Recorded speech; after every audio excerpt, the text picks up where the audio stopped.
The following stories are crimes committed on American citizens by illegal immigrants who have no respect for America's laws or her people. Troy Payton was stabbed to death with a butcher knife by an illegal alien. Amiel Azamita, during a confrontation after Azamita has insulted a 15-year-old girl, all of whom lived in a residence motel near Las Vegas. Even though the killer was a previously deported illegal alien, District Judge Joseph Bonaventure sentenced Azamita to only 19 to 48 months, even though the killer pleaded guilty to voluntary manslaughter. Azamita also had a prior arrest record for assault and domestic violence in Colorado and had been deported a month before the killing. Officer Michael Gordon lost his life to a drunk driving illegal alien. The Chicago policeman was in the driver's seat of his squad car when it was struck by Luis Calia, a Guatemalan whose blood alcohol level was 0.177, twice the legal limit. Luis Calia died a few hours after striking the police car, and Michael Gordon is survived by his wife and 4 children. Before entering the police department, Gordon joined the 81st Airborne right after high school, serving in Bosnia and Korea. As a policeman, he asked to be assigned to a tough part of Chicago because he wanted to do more than just write tickets. Oceanside officer Tony Zeppatella was a rookie cop who had been in the department just over a year when he was shot 3 times and killed in a credit union parking lot by Adrian George Camacho, a Mexican illegal alien with a long criminal record. Officer Zeppatella was married with a 6-month-old child. He was born in Whittier and enlisted in the Navy after he had graduated from high school in 1994. Tony Zeppatella was 27 years old when he was killed. The accused killer had been deported several times, and his criminal record lists drugs, illegal firearm possession, and gang activity. Victor Henn was a victim of terrorism in America. She was shot and killed as she sat at her desk by Hesham Mohammed Hadiyet on July 4, 2002 at the El Al ticket counter in Los Angeles International Airport. She was born in Israel and immigrated with her family to the U.S. in 1990. Particularly sad is the fact that her family had planned a surprise party for her the next day where her boyfriend intended to propose.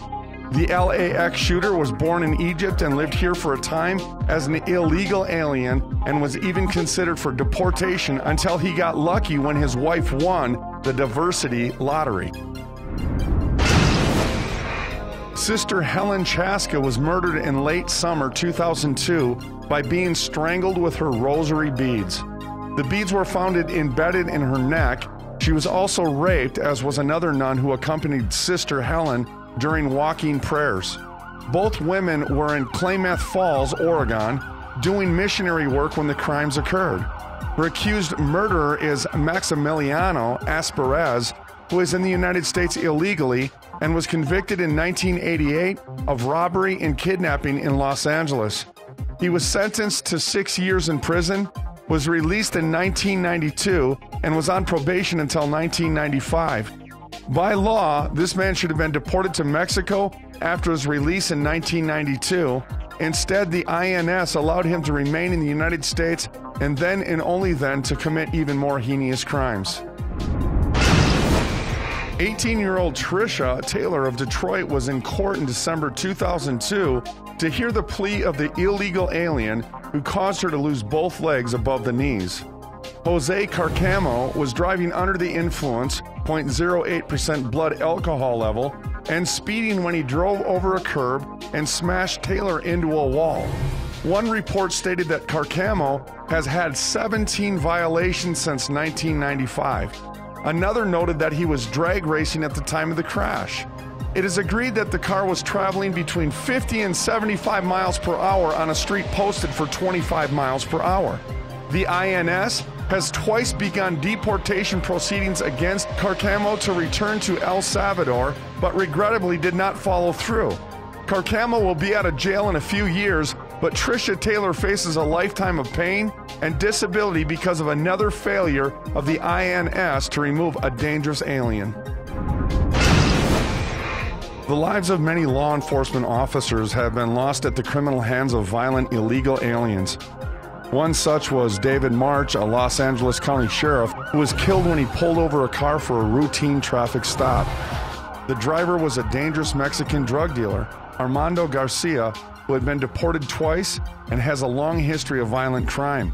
After shooting Sheriff March twice in the head, Garcia was able to escape and is believed to be in Mexico, where officials refused to send him back for trial. Garcia is also wanted for 2 attempted murders.